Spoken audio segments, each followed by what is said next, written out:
미국의 어떤 사람이 11년간을 매일매일 아침에 사람들이 가장 많이 다니는 거리에 나와서 커피를 한 잔 들고 또 다른 손에는 신문을 들고 커피를 마시며 신문을 읽고 있었어요.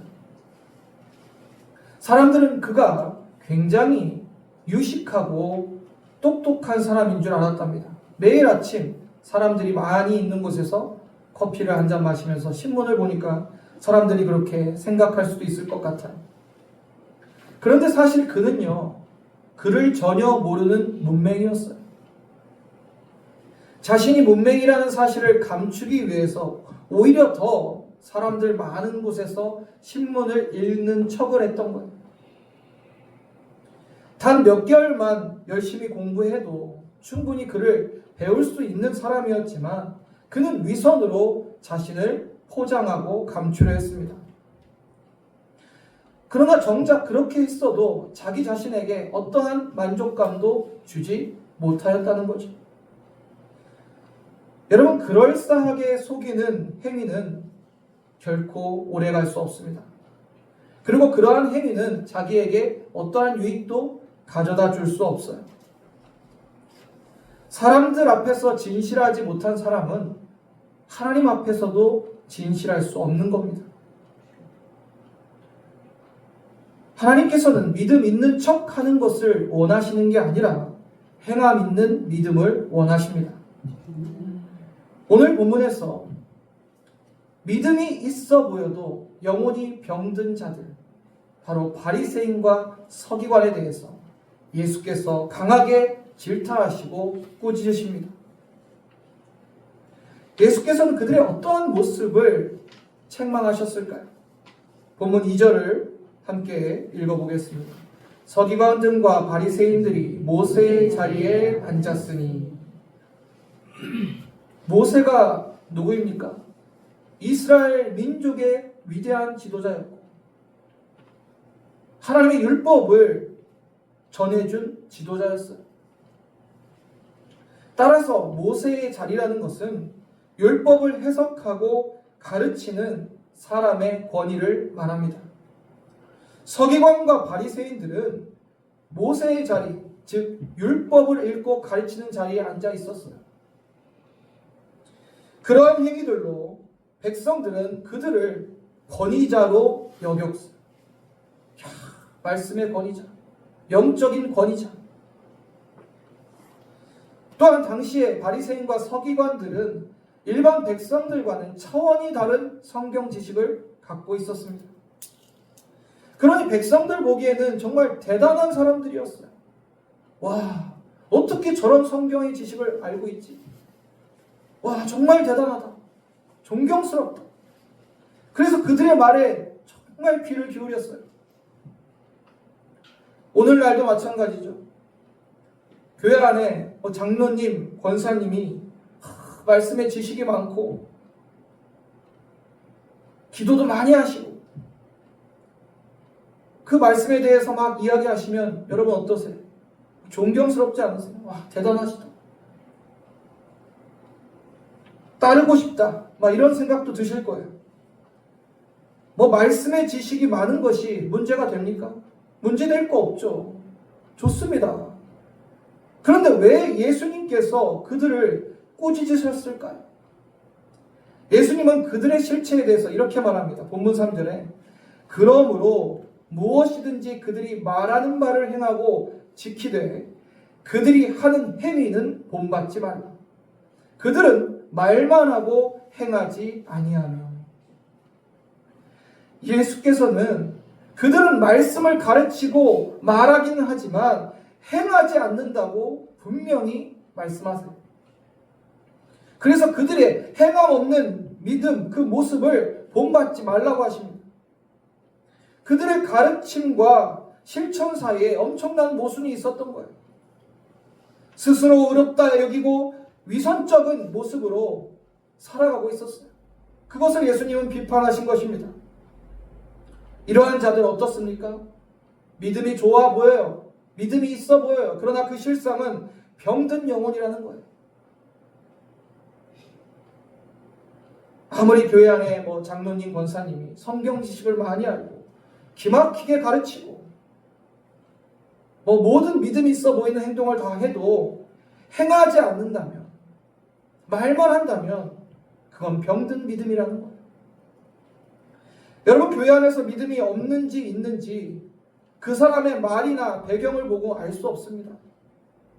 아무리 모태 신앙이고 교회를 수십 년 다녔다 할지라도, 장로요, 권사요, 심지어 목사라도 성경 지식을 아무리 많이 알아도, 매일 기도한다 할지라도, 온갖 믿음 있는 모습을 다 보여준다 할지라도 하나님 말씀 앞에 굴복하지도 않고 순종하지도 않고 행하지도 않고 아무런 열매가 없다면 그것이 믿음 있는 자입니까?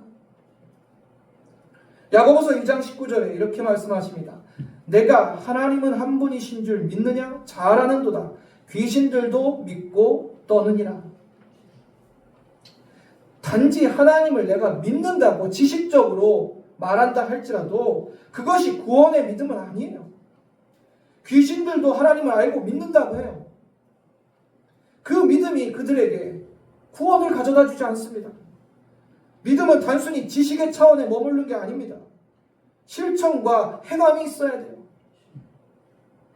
그러므로 우리가 겉으로 아무리 믿음 좋아 보여도 그것이 살아있는 믿음인지 죽은 믿음인지는 우리가 어떻게 살아가고 그 믿음이 실제로 저와 여러분의 삶 속에서 어떻게 드러나는지가 달려있는 거예요. 구원받는 믿음은 예수 그리스도를 나의 주인으로 믿고 주님의 말씀에 내 삶을 온전히 드리는 거예요. 행함으로 증명이 되는 것입니다. 여러분, 믿음이 있다면 당연히 행함이 나타나는 거예요. 예수가 주인 되면 당연히 행동이 나와야 되는 거예요. 내 삶의 변화의 열매가 맺어지게 되어 있습니다. 믿음은 단순히 고백에 그치지 않습니다. 하나님을 향한 순종과 사랑으로 드러나게 되는 겁니다. 오늘 예수께서는 바리새인과 서기관의 위선과 부패함을 폭로했어요. 그들은 외적으로 매우 철저하고 엄격하게 말씀을 지키는 자처럼 보였어요. 그러나 그들의 속은 타락했고 부패했습니다. 영혼은 병들어 있었어요. 여러분, 사람의 말이나 겉모습에 그 사람을 신뢰하지 마세요. 착각하게 되죠. 저 집사님 교회에서 막 이런 봉사도 하고 저런 봉사도 하고, 교회를 모태신앙이시고 수십 년 다녔고 나보다 더 신앙의 연수도 높고 믿음 좋으시겠네. 저분이 하는 말씀은 좀 내가 귀 기울여 들어봐야지.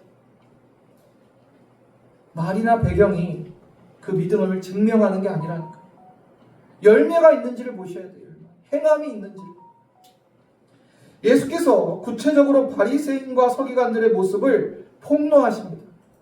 본문 4절을 보시면, 또 무거운 짐을 묶어 사람의 어깨에 지우되 자기는 이것을 한 손가락으로도 움직이려 하지 아니하며. 이게 무슨 말씀입니까? 율법 준수라는 무거운 짐을 사람들의 어깨에 지웠어요. 바리새인과 서기관들이 야, 너희들 율법 지켜야 돼. 율법은 이런 거야 라고 그 무거운 짐을 어깨에 다 지어놓고 자기들은 한 손가락도 단 하나도 지키지 않고 있다는 거예요. 기가 막힌 거 아닙니까? 예수님은 다 알고 계셨어요. 한 손가락도 실천하지 않는 그들의 모습, 얼마나 위선적이고 모순적입니까? 오늘날 교회 목사들이 강단에서 설교를 하지만 자신의 삶은 전혀 설교랑은 상관없이 살고 있다면 이 모습 아닙니까? 설교를 하고 말씀을 가르치고 선포했는데 본인의 삶은 설교한 대로 살아가질 않아요. 단 한 손가락도. 그렇다면 예수님의 이 책망이 오늘날 교회 강단에서 목사들에게 하시는 말씀이 아니에요. 또는 여러분이 기관의 리더고 교회의 리더라면 여러분이 있는 자리에서도 이러한 책망을 들을 수가 있어요. 여러분이 말씀을 권면하고 말씀을 나눴는데도 여러분은 한 손가락도 실천하지 않고 있다면 주님의 책망에서 우리가 자유로울 수 있겠습니까? 우리가 너무나 깊이 새겨야 되는 진리예요. 우리의 신앙에 이러한 위선과 모순이 있다면 우리가 바로 바리새인과 서기관인 거예요. 우리가 하나님의 말씀을 실천하지도 않고 이런 위선적인 신앙인이 되어서는 안 될 것입니다. 본문 5절을 보시면 예수님이 이렇게 말씀하세요. 그들의 모든 행위를 사람에게 보이고자 하나니 곧 그 경문띠를 넓게 하고 옷수를 길게 하고. 그들은요 모든 행위를 사람에게 보이려고 한답니다. 사람 많은 데서 기도하고 사람 많은 데서 거룩한 척하고 사람이 보는 데서 믿음 있는 척한다는 거예요. 그 예를 어떻게 오늘 예수님께서 말씀하시냐? 그 경문띠를 넓게 했다는 거예요. 경문. 경문 아세요? 유대인 남자들의 복장을 보면 이마에 이렇게 상자 같은 것을 메고 다녀요. 제가 보여드릴게요. 티필린이라고 하는데 쇠마 상자예요. 신명기 6장에 쇠마, 이스라엘에서 쇠마의 말씀이 나오거든요. 그 말씀이랑 또 출애굽기, 신명기에 있는 말씀들이 여기에 양피지에 쓰여서 이 상자에 넣고 늘 보고 새기는 거예요. 그 이마 안에 말씀이 들어있어요. 이 경문 안에. 근데 이 바리새인 서기관들이 이 경문의 띠를 일부러 더 크고 넓게 해서 사람들 잘 보이게. 나 이렇게 하나님 말씀을 잘 지켜. 소중히 여겨. 새기고 있어. 그리고 또 사진을 보시면 이게 경문이에요. 이게 경문. 쉐마의 말씀이 들어가 있는. 이걸 이마에도 하고 팔에도 달고 띠를 묶습니다. 이 경문의 띠를 크고 넓게 한다는 더 잘 보이게. 사람들에게 보이려고. 그리고 또 옷술이죠. 옷술. 이 옷술도 계명을 기억하고 준행하기 위한 장치인데 의복 밑단에 내 귀퉁이에 답니다. 이것을 오히려 더 길게 한다는 거야. 더 잘 보이게. 마치 내가 이 계명을 정말 잘 지키는 사람, 나는 정말 거룩한 사람처럼 보이려고 이 옷술을 더 길게 한다는 거야. 여러분 이러한 모습 어떻습니까? 너무 위선적이지 않아요? 주님이 분명히 바리새인 서기관들이 한 손가락도 실천하지 않는다고 했는데 그들이 겉으로 보이는 경문과 옷술은 크게 하고 넓게 하고 길게 하면서 나 이렇게 거룩한 사람, 나 이렇게 하나님 말씀 잘 지키는 사람이라고 보이려고 하는 그들의 이러한 모습, 사람들에게 보이기 위함이었습니다. 그뿐이 아닙니다. 오늘 주님이 이렇게 말씀하세요. 본문 6절 7절에 잔치의 윗자리와 회당의 높은 자리와 시장에서 문안 받는 것과 사람에게 랍비라 칭함을 받는 것을 좋아하느니라. 그들은요 사람들이 주목하는 잔치에 가서 윗자리와 상석에 앉는 걸 좋아했어요. 회당의 높은 자리를 선호했습니다. 그리고 아마 사람들도 그런 자리로 안내를 했을 거예요. 아유 우리 바리새인님, 아유 우리 서기관님, 이쪽에 앉으세요. 여기가 상석입니다. 그리고 사람들이 랍비요 랍비요, 선생님이요 선생님이요, 이러한 칭함을 받는 것을 좋아했다는 거예요.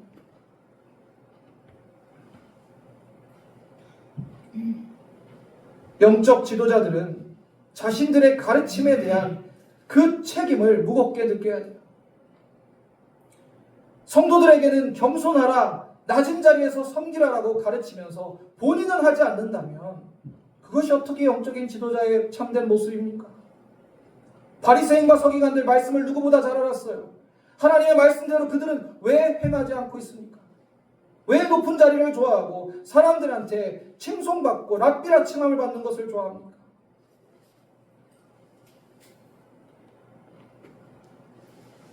여러분의 잘못도 조금은 있어요. 목사님들을 마치 뭔가 대단한 존재인 것처럼 떠받들고 목사님 이렇게 하세요. 목사님 여기 높은 자리에 앉으세요. 그러지 마세요. 우리의 스승과 우리의 주 되시는 분은 오직 예수님 한 분이에요. 제가 엊그제 우리 김진숙 권사님, 새로 오신 우리 김진숙 권사님 새가족 교육 이렇게 오셨는데 좀 일찍 오셔서 간단하게 좀 다가라도 나누려고 교회 냉장고를 찾아보니까 과일이 좀 있더라고요. 그래서 제가 그것을 씻어가지고 이렇게 드리려고 씻고 있는데 권사님이 안절부절하시는 거예요. 목사님 왜 이 과일을 씻으시냐? 제가 하겠다고 제가. 아니 상관없습니다. 권사님 뭐 제가 씻으면 어떻고 누가 씻으면 어떻습니까? 계속 앉지도 못하시고 앉아있죠. 여러분, 예수님이 뭐라고 하셨어요? 섬기라고 하셨지 섬김을 받는 걸 좋아라고 하셨습니까? 오히려 목사이고 교회의 지도자라면 더 섬기는 자리에 있어야죠. 오늘날 교회 지도자들이 이러한 섬김의 모습, 겸손의 모습, 더 낮은 자리를 가려는 모습이 사라지고 있다는 게 안타까운 거예요. 분명히 신학교 때는 안 그랬겠죠. 전도사 때는 안 그랬을 거예요. 부목사 때는 안 그랬을 수도 있어요. 담임 목사가 되고 교회가 커지고 점점점 마치 바리사인과 서기관들처럼 사람들한테 대우받고 대접받고 인정받고 칭송받는 거에 그 자리를 좋아하게 되면 바리새인과 서기관처럼 되어가는 모습이에요. 얼마나 안타깝습니까? 성도님들은 다를까요? 집사가 되고 안수집사가 되고 장로가 되고 권사가 되면 점점 어깨에 힘이 들어가고 허리가 곧아져요. 그렇지 않습니까, 여러분? 분명히 집사 때는 허리 숙여서 인사하시던 분이 장로가 되고 나서는 그 각도가 점점 줄어들잖아요. 아, 내가 장로인데 먼저 와서 인사를 해야지. 아, 내가 권사인데. 착각입니다. 장로 권사 됐다면 더 낮은 자리로 가야죠. 더 허리가 굽혀져야죠. 하나님 그렇게 말씀 안 하셨잖아요. 우리 주님이 그렇게 가르치지 않으셨잖아요. 마치 교회에 높은 지위가 있는 것처럼 교회를 좌지우지하려는 모습이 있어서는 안 됩니다. 미국의 한 교회에서 그 교회를 좌지우지하는 장로님이 한 분 계셨대요. 그 장로님 마음에 안 들면 담임 목사라도 쫓아냈답니다. 어느 날 새로운 담임 목사님이 오셨어요. 그런데 그런 교회의 영적 상태와 문제를 깨닫고 기도하면서 하나하나씩 개혁해 나가는데 그 장로님 마음에 전혀 들지 않았겠죠. 그래서 어느 날 목양실에서 설교를 준비하고 있는데 그 장로님이 찾아왔대요. 똑똑똑. 문을 딱 열어보니까 그 장로님이 총을 들고 와서 목사한테 겨누면서 너 아무것도 하지 마. 조용히 있다가 라고 협박을 했답니다. 실제 있었던 일이 기가 막히지 않습니까? 교회가 그 장로 겁니까? 교회의 주인은 예수님이에요. 어디서 그런 말도 안 되는 있을 수도 없는 행동을 합니까? 결국 그 목사님도 견디다 못해 떠나가셨고 교회가 어떻게 됐겠어요?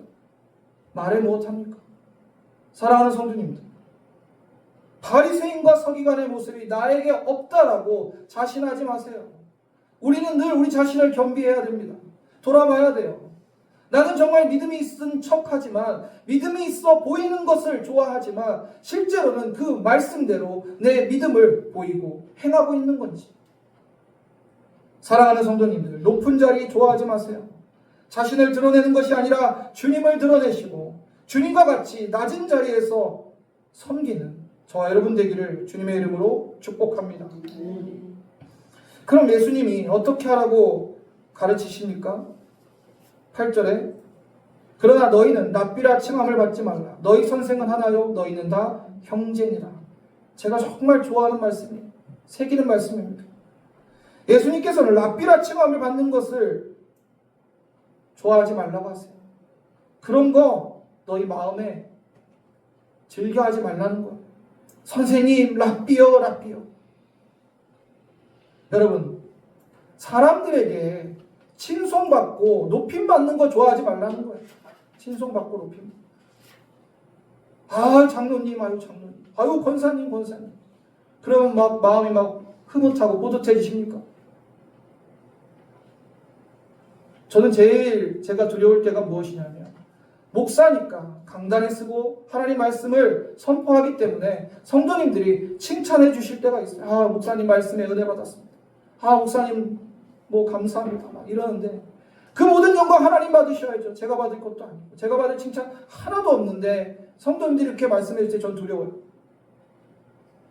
랍비라 칭함을 받는 것을 좋아할까? 우리의 스승은, 우리의 선생님은 오직 예수님 한 분이에요. 우리는 다 똑같은 형제 자매입니다. 우리에게 진리를 가르쳐 주시고 말씀을 가르쳐 주시는 분은 예수 그리스도 한 분뿐이라는 거예요. 그리고 우리 신앙 공동체, 교회 안에서 결코 높고 낮음이 없어요. 굳이 높고 낮음을 말한다면 담임 목사가 가장 낮은 자리에 있어야 돼요. 그 다음에 장로님, 권사님이 가장 낮은 자리에 있어야 돼요. 제일 윗자리는 이제 예수님 처음 믿은 초신자들. 우리가 그분들을 섬기는 거예요. 왜 거꾸로 가고 있습니까? 9절 보시겠어요? 땅에 있는 자를 아버지라 하지 말라. 너희의 아버지는 한 분이시니 곧 하늘에 계신 이시니라. 예수님은 이렇게 말씀하시는 거예요. 너희가 아버지라 호칭받는 것을 좋아하지 말라는 거예요. 당시에 바리새인 서기관들의 일반 백성들이 어떻게 호칭했냐면 아버지라고 호칭했어요. 아버지. 이 호칭은 존경하는 인물에 대한 호칭이에요. 당시에 아버지 하는 거. 말씀 교사를 부르는 호칭이었어요. 그때 예수님이 이렇게 말씀하세요.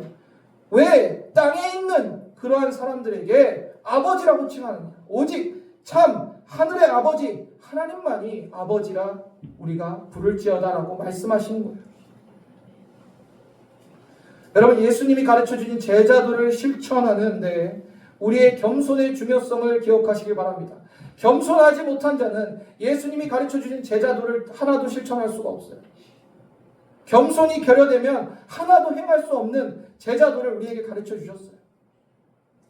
본문 11절 12절에 이렇게 말씀합니다. 너희 중에 큰 자는 너희를 섬기는 자가 되어야 하리라.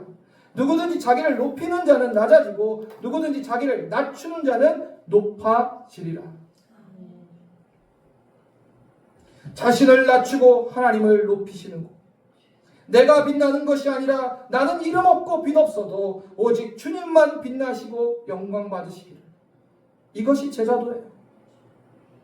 한 스승이 벽에다 금을 하나 딱 긋고 제자들에게 말했습니다. 이 금을 건드리지 않고 이 금을 길게 만들어 봐라.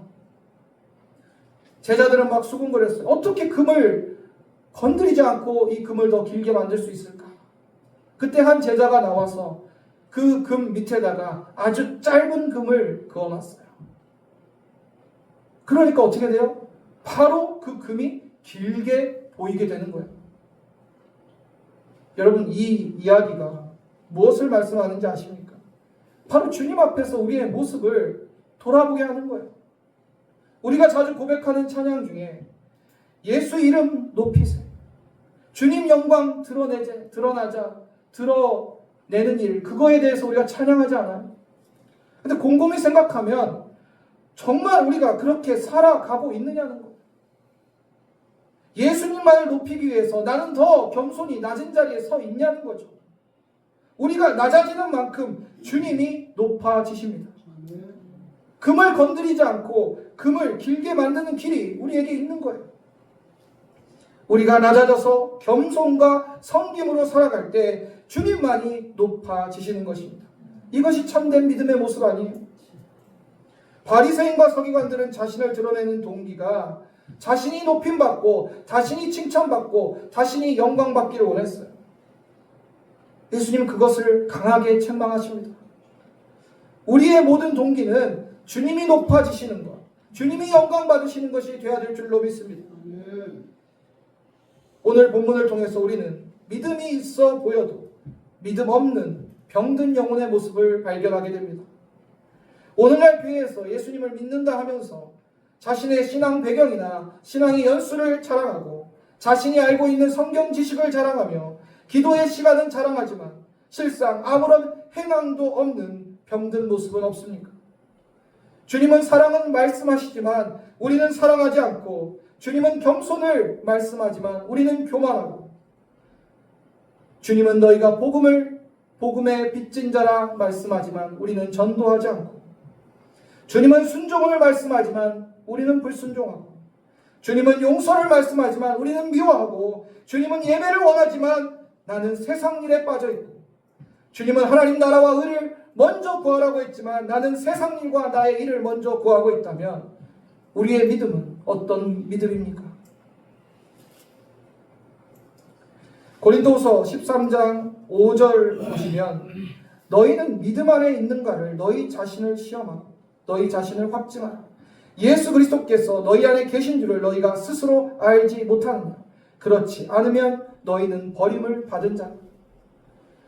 이 말씀은요, 우리가 진정 믿음 안에 거하고 있는지 끊임없이 살펴보고 확인하라는 거예요. 그렇게 우리의 심령을 살펴볼 때 우리 안에 예수 그리스도가 계신지 안 계신지 우리가 확인할 수 있어요. 우리 안에 예수님을 발견하지 못한다면 구원받을 만한 믿음이 우리 안에 없다는 거예요. 사실 굉장히 엄중한 말씀이에요. 엄중한 말씀이에요. 여러분, 바리새인과 서기관이 구원을 받았습니까? 못 받았습니까? 그들이요 예배했죠. 그들이요 기도했어요. 그들이 말씀 지식 누구보다 많이 알았어요. 그런데 그들이 구원받았을까요? 오늘 본문 마태복음 23장 27절 보시면 이렇게 말씀합니다. 화 있을진저 외식하는 서기관들과 바리새인들이여 회칠한 무덤 같으니 겉으로는 아름답게 보이나 그 안에 죽은 사람의 뼈와 모든 더러운 것이 가득하도다. 그리고 마태복음 23장 33절에 예수님이 이렇게 말씀합니다. 뱀들아 독사의 새끼들아 너희가 어떻게 지옥의 판결을 피하겠느냐. 구원 못 받았어요. 여러분, 마태복음 7장 21절에 주님이 이렇게 말씀합니다. 나더러 주여 주여 하는 자마다 다 천국에 들어가는 것이 아니오 다만 하늘에 계신 내 아버지의 뜻대로 행하는 자라야 들어가니라. 여러분, 이 말씀을 잘 해석하셔야 돼요. 마치 행위로 구원받는다고 생각하시면 안 되고 예수 그리스도를 나의 주인으로 믿는 믿음이 있다면 행함이 나타나기에 구원받는 믿음이라고 하시는 거예요. 그러나 그러한 믿음은 없고 그냥 입으로만 주여 주여 입으로만 하나님의 말씀한다고 해서 구원받는 게 아니라는 거예요. 예수 그리스도를 주인으로 믿는 자들은 믿음에 합당한 행함과 열매가 나타나는 거예요. 억지로 되는 게 아니라 자연스럽게 그렇게 돼요. 요한복음 15장 5절에 나는 포도나무여 너희는 가지라 그가 내 안에 내가 그 안에 거하면 사람이 열매를 많이 맺나니 나를 떠나서는 너희가 아무것도 할 수 없느니라. 내가 예수님 안에 예수님이 내 안에 계시면 어떻게 하나님 말씀 앞에 굴복하지 않고 순종하지 않을 수가 있겠습니까? 내 안에 예수님이 계신데 어떻게 열매가 나타나지 않을 거예요? 억지로 노력해서 되는 게 아니라 당연히 맺어진다는 거예요. 여러분, 포도나무에 가지가 붙어 있으면 포도를 맺게 되어 있어요. 다른 거 안 해도 돼요. 예수님께 붙어 계세요. 예수님을 주인으로 모시고 살아가세요. 열매 맺게 됩니다. 그런데 여러분 주변에 그런 열매는 하나도 없는데 내가 예수 믿는다는 사람들 조심하세요. 조심하세요. 바리새인과 서기관 같은 자들이에요. 영혼이 병든 자예요. 그들은 다시 말씀 앞에, 복음 앞에, 예수 앞에 회개하고 돌이켜야 될 자들입니다. 그들 위해서 기도해 줘야죠. 불쌍한 영혼입니다. 주님이 또 이렇게 말씀하셨어요. 마태복음 7장 16절, 17절, 18절 보면 그들의 열매로 그들을 알지니 가시나무에서 포도를 또는 엉겅퀴에서 무화과를 따겠느냐. 이와 같이 좋은 나무마다 아름다운 열매를 맺고 못된 나무가 나쁜 열매를 맺나니 좋은 나무가 나쁜 열매를 맺을 수 없고 못된 나무가 아름다운 열매를 맺을 수 없느니라. 아가페 교회 성도 여러분, 믿음이 있어 보여도 좋아 보여도 병든 영혼이 있다는 걸 기억하시길 바랍니다. 열매를 보면 그 믿음이 어떠한지를 알 수가 있습니다. 진정 예수를 주인으로 믿고 살아가는 자인지 구원받은 믿음이 있는 자인지를 우리는 알게 돼요. 사랑하는 성도님들, 우리가 믿음 안에 있는지 늘 점검하고 행함 있는 믿음과 열매를 맺어가는 저와 여러분 되기를 주님의 이름으로 축원합니다.